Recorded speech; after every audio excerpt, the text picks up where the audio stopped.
Have you ever been in a dense fog? When it seemed as if a tangible white darkness shut you in, and the great ship, tense and anxious, groped her way to the shore with plummet and sounding line, and you waited with beating heart for something to happen. I was like that ship before my education began, only I was without a compass or sounding line, and I had no way of knowing how near the harbor was. Light, give me light, was the wordless cry of my soul. And the light of love shone on me that very hour.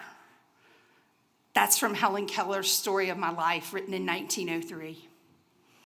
On behalf of the family of Helen Keller and the board of directors of the Helen Keller Eye Research Foundation, good evening and welcome to the 2026. Oh, I'm 20 years behind already. Yeah. Welcome to the 2026 Helen Keller Prize for Vision Research.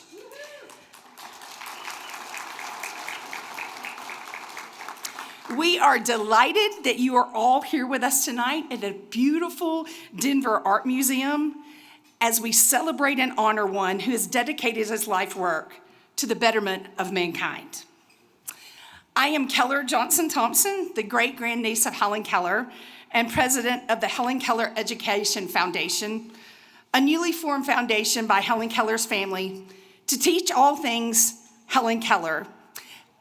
And I'm also your MC for this evening. Before we begin, I would like to recognize two individuals who are at the heart and soul of the Helen Keller Eye Research Foundation. They both have uniquely impacted my life in so many ways. First of all, I would like to recognize founder and president of the Helen Keller Eye Research Foundation, Dr. Robert Morris. Dr. Morris. And his wife, Peggy, is also with us tonight. And also, Chief Executive Officer, my colleague for over 30 years, and the queen of the Helen Keller Prize, Miss Laura Beckwith.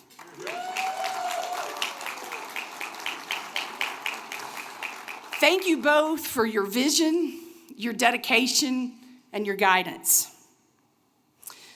Over the last 33 years, the Helen Keller Prize Selection Committee has worked tirelessly and diligently to select the best of the best in the field of vision research. At this time, I would like to welcome to the podium co-chairman of the Helen Keller Prize Selection Committee, Dr. Dean Bach and Dr. Joe Hollyfield. Thank you, Keller, and good evening, everyone. If you turn to the second to the last page of your beautiful program, you'll find listed there members of the Prize Selection Committee, their affiliations and their titles. And would the members of the committee please stand now and be recognized? Just look around toward the back. Thank you very much, Joe. Oh, let me thank Dr. Al Summers and Dr. Nick Delamere for their service in the past. They've now stepped down from the committee. Thank to both of them for their service. Thanks, Dean. If you would look a couple of pages inside that last page, you'll see the 30 years of awardees of the Helen Keller Prize. First of all, I'd like to recognize any recipients that are here in the audience with us now, if you would stand. But I'd particularly like to recognize Dr. Dean Bach, who was at the podium just a moment ago, for receiving it in 2016. Other recipients with us this evening? Thank you and congratulations to each of you. Helen Keller once said, "Alone we can do so little, together we can do so much." Simon Mainwaring said, Creating a better world requires teamwork, partnerships, and collaboration. It has certainly been a privilege and honor to partner with the Bright Focus Foundation. Please welcome my dear friend and president of the Bright Focus Foundation, Stacy Pagos Haller. Thank you, Keller. Good evening. It's wonderful to be with all of you again this evening to celebrate Dr. Abramson. What an extraordinary career, extraordinary life that I got to learn more about at lunch today. And one of the best storytellers I've heard in a while. I could sit there for quite a while. It was a lot of good information and a healthy discussion about AI in medicine. But with that, it's been a real pleasure to partner with the Helen Keller Foundation on this prize because it's such an important recognition of the work of some of the most creative, challenged, gifted people in vision science that are working every day to save our lives so we don't lose our sight, that we don't go blind. And as I often say, collectively, the research and scientist community are often the unsung heroes. And tonight we get to celebrate one of the greats in the field of vision research. So we're very proud to be there. For those of you who don't know, Bright Focus funds research worldwide to end diseases of the brain and eye. We have 3 programs, which you can see on the back of the program. But what is most important to take away from today is that it's not just the granting of the money, it's the partnership we value with the scientific community. We have funded in 28 countries. You don't have to be a US citizen because great ideas come from everywhere in the world, and you don't solve this alone, as many of you talk about all the time with your teamwork. We currently have 27 million in funding with 100 projects that are going on in the fields of glaucoma and macular degeneration. And it is in part due to the partnership with our scientific review committee, many of whom are here tonight. But I also want to let many of you know that have been in the field a long time. Present in the audience are some of the early career, just getting their start investigators who Bright Focus has funded, who are going to enjoy learning not only about the journey of Dr. Abramson, but from all of you that they've read in the books and heard about and have the privilege to meet you tonight. That's really special for that young community to be touched by so many of you. So I would like to say one more thing about our program and the relationship with the Helen Keller Foundation. And that is, we have a mantra at Bright Focus, and we say that research equals hope. But Helen Keller gave us another way of talking about that. And she said, optimism is the faith that leads to achievement. Nothing can be done without hope. And it's the scientific community and people like Dr. Abramson who give us hope. And I would say to you, you can do anything we want to do if we stick it together. We can do anything we want to do if we stick to it long enough. And that is from Helen Keller. And with that, I would say to you, I've been long enough as the CEO and president of the Bright Focus Foundation, and it's my turn to take a new chapter and retire at the end of this year. And I want to say that this prize is one of the greatest partnerships that we've had in the 16 years that I've been at the helm, and it's getting more recognized as it should in the years to come. And I want to thank all of you for doing what you're doing to save our sight.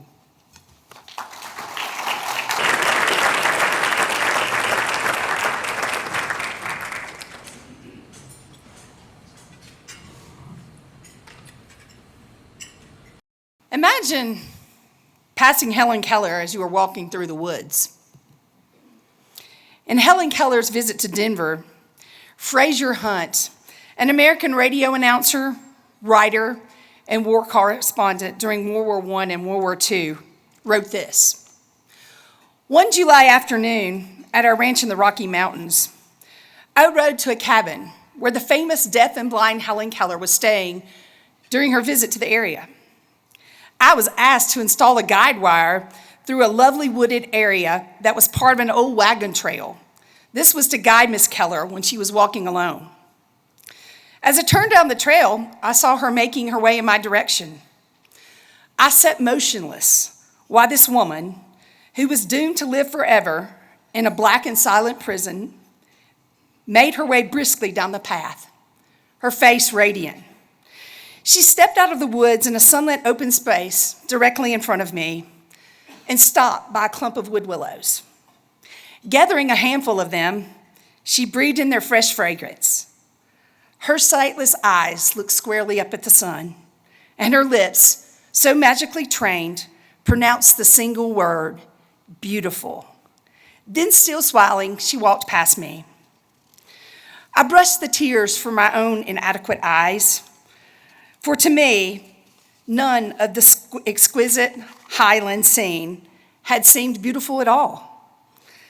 I had eyes to see all the wonders of this magnificent place through the years, ears to hear the rushing stream and the song of the wind in the treetops, but it took the sightless eyes and the stilled ears of an extraordinary woman to show me both beauty and bravery.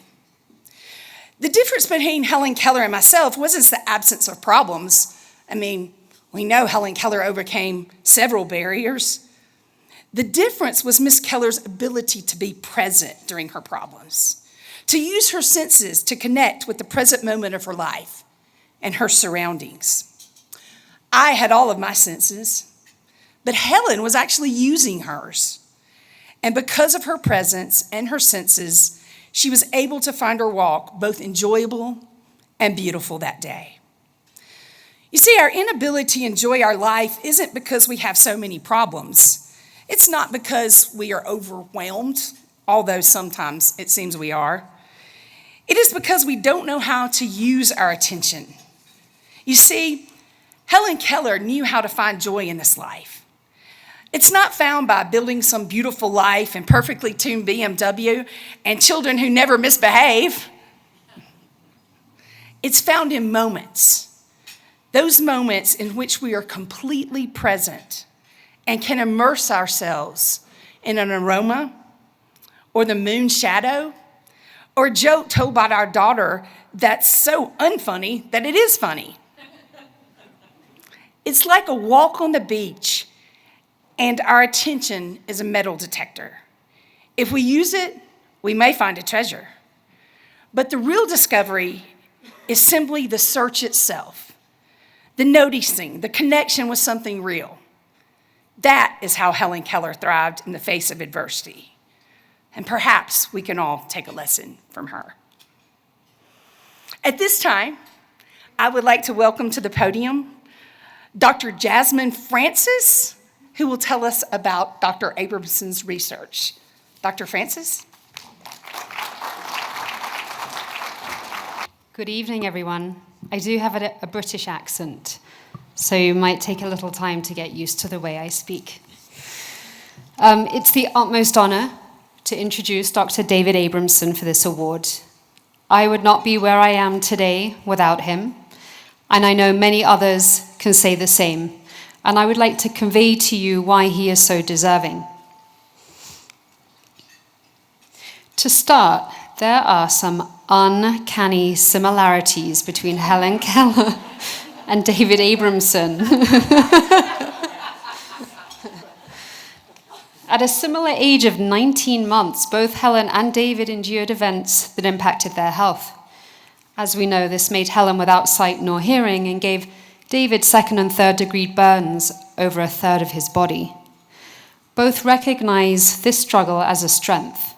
Helen Keller wrote, "Struggle is one of our greatest blessings." And in an informal email, David wrote, "It's part of me, maybe a driving force."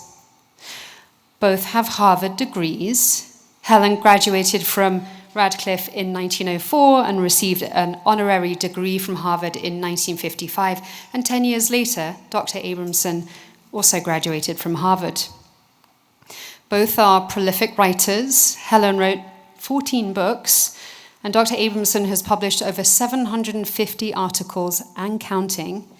He has an H-index score of 90, which to translate is like having a batting average of 400. Both are Academy Award winners, medal honorees, Hall of Fame inductees. David was inducted into the Harvard Hall of Fame in 1993 for his swimming achievements. He was captain. He set 4 NCAA records. He represented the United States in the Maccabi Games in Israel in 1961, where he won 3 gold medals, and he was an alternate in the US Olympic team. I could only identify one difference. Helen had an obvious love for animals, while David's utter impatience for any mammal other than humans remains a mystery, at least to me. I figure it's because his profound compassion is entirely devoted to humans, and he's got nothing left for any other animal species. For David's achievements, I'd like to start by giving you the punchline. David Abramson single-handedly revolutionized therapy for retinoblastoma, which is a lethal childhood eye cancer. By doing this, retinoblastoma has become routinely curable with safe and effective therapy, and most importantly, which would have delighted Helen, his impact is felt throughout the world. Imagine a tiny angel hair pasta-sized tube entering the artery at the top of the leg, snaking through the heart and the blood vessels in the neck to deliver drops of chemotherapy to the artery feeding the eye. These drops would successfully treat lethal eye cancers, preserving life, the eyeball, and vision for the baby patient. It is a far better treatment than anything else that existed and exists. This was a revolution led by Dr. Abramson. Before, it was customary for more than 95% of retinoblastoma eyes to be removed. And with Dr. Abramson's intraarterial technique, get this, more than 95% of eyes are now saved. For those calculus buffs,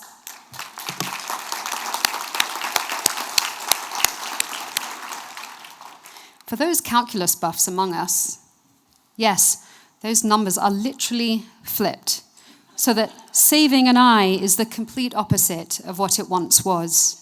As Mort Goldberg says, children otherwise doomed to both blindness and death have been converted to cancer-free, normally sighted individuals, and because of the enduring work of Dr. Abramson. Now, intraarterial chemotherapy is the first choice for all high-volume retinoblastoma centers worldwide. These are all the countries using intraarterial chemotherapy. Not only are developed nations using his technique, but developing nations too. And by the way, if you look over there on the left-hand side, those are all the countries that Helen Keller visited. So not only are babies in the United States and Europe experiencing this major advance, but children worldwide are as well. In those countries, children were dying because families refused to have the eye removed. Now, with intraarterial chemotherapy, these children are surviving and with both eyes. Even though it may have been David's singular determination that drove the fruition of intraarterial chemotherapy to what it is today, he is very much a team player. He has trained a generation of physicians, ophthalmologists, ophthalmic oncologists. I'm one of them. Many of us are in the room.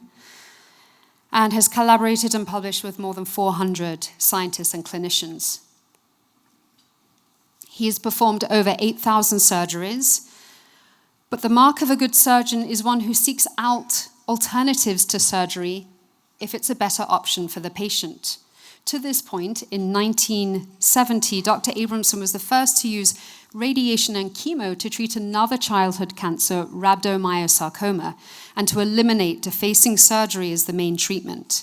Now, surgery sparing radiation and chemo is the standard of care worldwide. His achievements do not stop there. Intraarterial chemotherapy has been expanded to other tumors of the orbit, brain, head and neck, Dr. Abramson helped introduce a fertility technique that allows patients with retinoblastoma to have children without the inflicting genetic mutation. In retinoblastoma, he's demonstrated that historical treatments of chemo and radiation significantly increase the risk of other types of lethal cancers, thus emphasizing his impetus to invent a better treatment. He has worked extensively on cell-free DNA and how this applies to retinoblastoma and other malignancies also. It would be an understatement to label him as an overachiever. For most physicians, their life career goal is to become a professor within their singular area of expertise. But one was not sufficient for Dr. Abramson. He is the only physician at MSK to have been appointed to the level of professor within 3 departments: surgery, pediatrics, and radiation oncology. But perhaps his crowning achievement is his family. Many are here this evening: Hillary, Alan, and others are not here, but they're certainly in our thoughts. Now get this. Forget keeping up with the Joneses, the Kardashians. We should all be striving to keep up with the Abramsons. And in the new generation, the Cruz Abrams. But trust me when I say that would be impossible. Not only is every member soon to graduate from Harvard, but they're all superstars who you'd actually like to hang out with. His daughter Hillary is an accomplished nurse practitioner, and his son-in-law Carlos, the founder of his own law practice. In medicine, anticipation refers to stronger traits in subsequent generations. It's safe to say the Cruz Abrams suffer from anticipation. Each subsequent generation is more brilliant than the last. Take his granddaughter Robin, destined to be an ocean-swimming airplane piloting physician. His grandson Mason, soon to earn more Harvard letters than any other family member. And Owen, also an athlete, who I guarantee can speak more obscure computer languages than anybody else in the room. And most of all, the bonds of this family are so strong. When recollecting her childhood and of discovering sight through language, Helen Keller wrote that it awakened my soul, gave it light, hope, joy, set it free. This new sight made her world quiver with life. There is no doubt that through his discoveries, Dr. Abramson gives children this same experience. By curing them of their eye cancer, he allows their world to quiver with life, so their souls too can be given light, hope, and joy.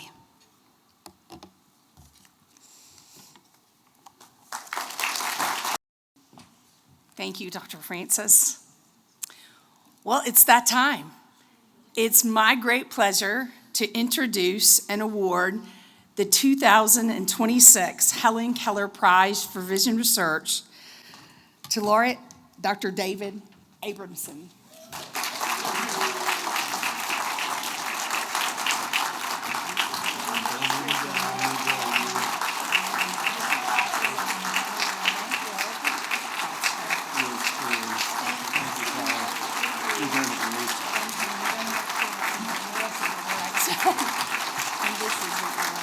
This is great. I can go home. Thank you. It's all yours. I probably should go home before I talk. Thank you to Jasmine for that wonderful invitation. Jasmine was my first fellow at Memorial Sloan Kettering 14 years ago, and it's accurate to say that since then, she has been at my side over and over, and I've been at hers. And the two of us have been able to do things that neither of us would have thought either of us could have done, true collaboration. And it is a singular honor to be introduced by the Jackson Lecturer, which is the most prestigious lecture we have from the American Academy of Ophthalmology. Thank you, Jasmine.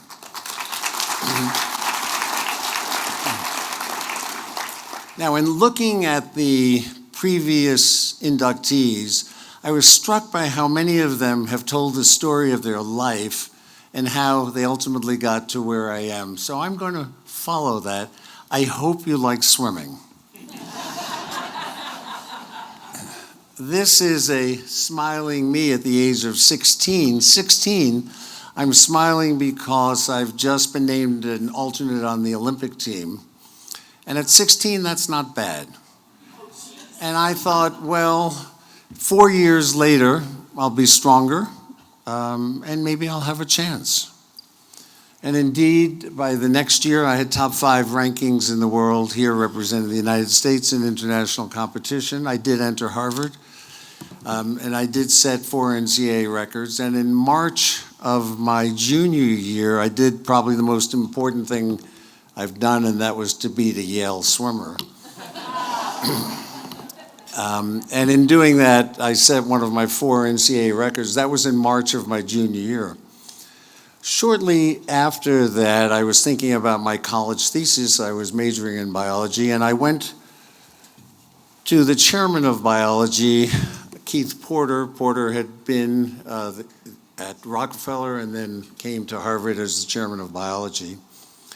And I said I wanted to do a thesis under him. He said, that's fine.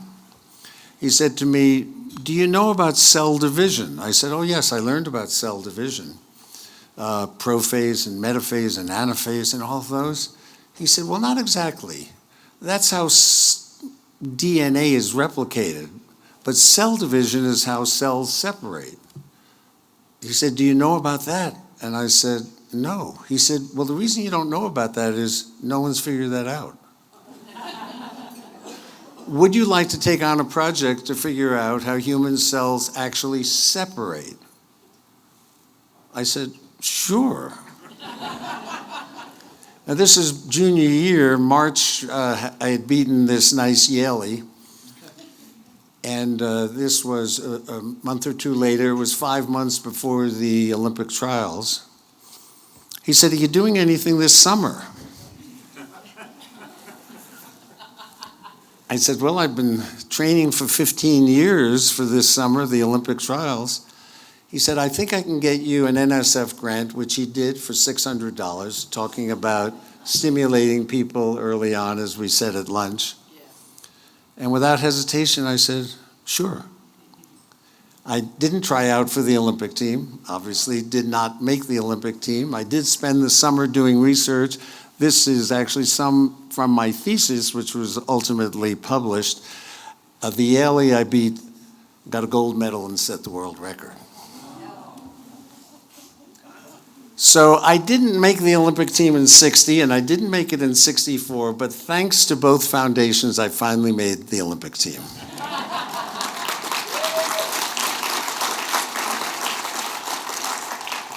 And unlike that Yaley who only got a gold medal, for me, this is the gold, silver, and bronze. It occurred to me that I actually have quite a relationship to some of the previous awardees. In 1999, Lorenz Zimmerman got it. Zim, of course, was at the Armed Forces Institute of Pathology. It had a 2-year required fellowship, and I asked him if I could do it in 4 months, and he said yes. So I was the only mini fellow at the Armed Forces Institute of Pathology. Little did we know that he would then have a son with retinoblastoma and a granddaughter with retinoblastoma whom I would treat both. While I was at Harvard, I took introductory biology, taught by George Wald, Nobel laureate, and my lab instructor, this young guy who was working on his PhD, was John Dowling. John ultimately has gone on to fame and is still very famous. And I've told him a story many times of him coming around with George Wald, looking at one of the experiments we were doing. We were doing the classic limulus experiment where you have the horseshoe crab and you kind of take off its shell and you work on the optic nerve.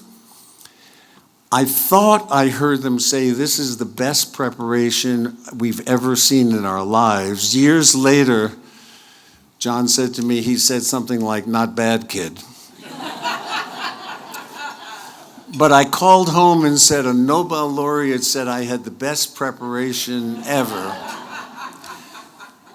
And following that, I thought I really could do things. Andre and Laszlo were at Columbia when I was there, as was Joe Holyfield, where Joe, who interviewed me for the residency.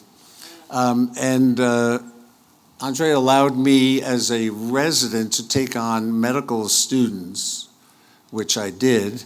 Among them, Stanley Chang, who was the first medical student who went on to become the chairman of Columbia, of course. And Laszlo Bito and I shared the pupil as I was doing research on pilocarpine, and he was uncovering the story of prostaglandins. And of course, Brenda Galley was one of our fellows in New York City, and she and I and Lynn Murphy have been friends for years, collaborated in publications, research projects, courses, etc. So I do want to thank the foundation, as I did earlier today, both foundations, the Board of Trustees, and the committee for choosing me for this amazing award. I've had support throughout my life from many organizations and many institutions, and I really can't mention all of them. I did mention the National Science Foundation, thinking about it. That's 62 years ago, my first research support. It was $600, which, by the way, got me through the entire summer. Didn't get me on the Olympic team. And the Rudin family in New York City has been unbelievably generous. But I really want to highlight the National Institute of Health and Emily Chu. Emily, you are somewhere. Emily, in one sense, is representing the National Institute of Health. And it has been so important to all of us for all of our careers, despite the many challenges they've had, to stimulate research, stimulate us, and especially to stimulate young investigators to help them with their career. So, Emily, thank you.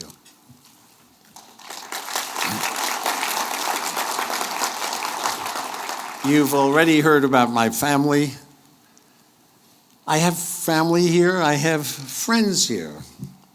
I have friends from high school. Where are my friends from high school? Most importantly, two of them were on our undefeated city championship swimming team at Brooklyn Tech. And I have friends from college. My wife's wonderful roommate, Miss Lucy, is here. And although my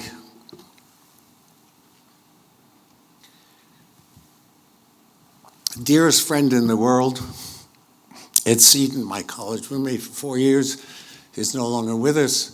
His two sons are here. Ned and Jay, where are you? And their wives. And I'm very grateful for them being here. I have neighbors who have come, Sue and John and Alicia. I've had a lot of teachers over the years, especially Keith Porter, who was the chairman of biology at Harvard, and my thesis advisor, Breck Byers. I've had a lot of coaches. Not all of them might have believed that I'd be standing here doing this. I've had a lot of mentors, and I've been very, very fortunate to learn from them. I think the ophthalmologists in the room know of Algernon Reese and Bob Ellsworth and Jack Coleman, and without a doubt, they formed me. I also want to thank my friend, Jeff Drebin, who is now a well-known clinician scientist and now our physician, our lead physician at Memorial Sloan Kettering. He's been the definition of a leader. He's been very supportive of everything we've done, and he's been a friend. Thank you, Jeff.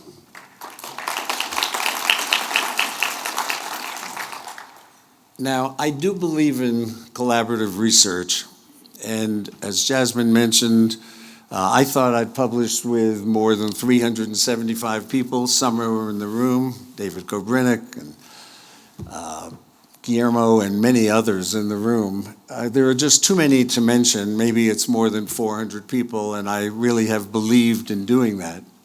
We have friends who have come from Mexico, from Argentina, from Spain, with whom I've collaborated over the years.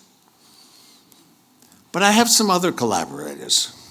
I'm proud of the fact that I have published 2 papers with my own daughter.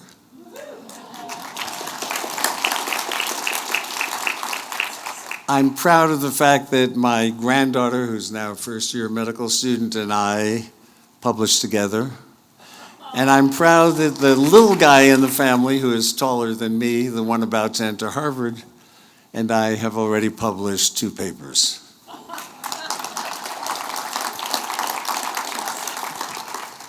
Memorial Sloan Kettering in 2004 decided to dedicate space, equipment, people, resources, that translates into money, to create the first ophthalmic oncology service in the country in a cancer hospital. And Jeff has heard me say this many times, we are, without a doubt, the best.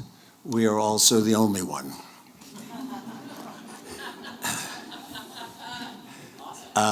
Because it requires a lot of support, and not many institutions are willing to support something that rare. And I do run a team of people. I'd like to ask Jasmine to stand up, Lisa Koenig, who is here, and Julia Canestraro, part of our physician optometrist team.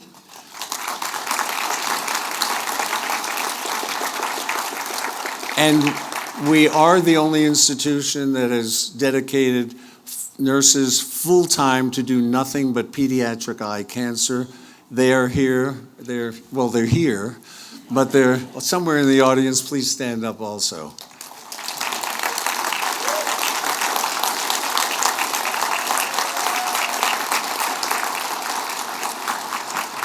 Now, we're really here because of Helen Keller, not because of me.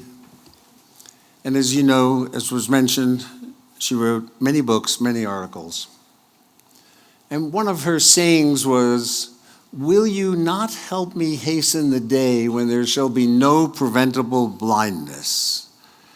Now, when I learned about this, I struggled to understand exactly what preventable blindness was. Certainly, what I do had nothing to do with preventable blindness. To me, preventable blindness was a cork injury or something like that. But then I realized that I was curing children of cancer by taking their 1 or 2 eyes out. So no one would criticize me for saving a life, but I was doing exactly what she was asking us not to do. So perhaps my contribution is I no longer cause preventable blindness because we so rarely remove the eyes of children. Not only that, some of these children who are actually have no vision in the eye as a result of our treatment regain some vision and occasionally normal vision. So my hope is that if Helen Keller is kind of listening to us from up there and looks down, I hope that she feels that I received the award and that it makes her smile because we're no longer causing preventable blindness. Thank you again for this award.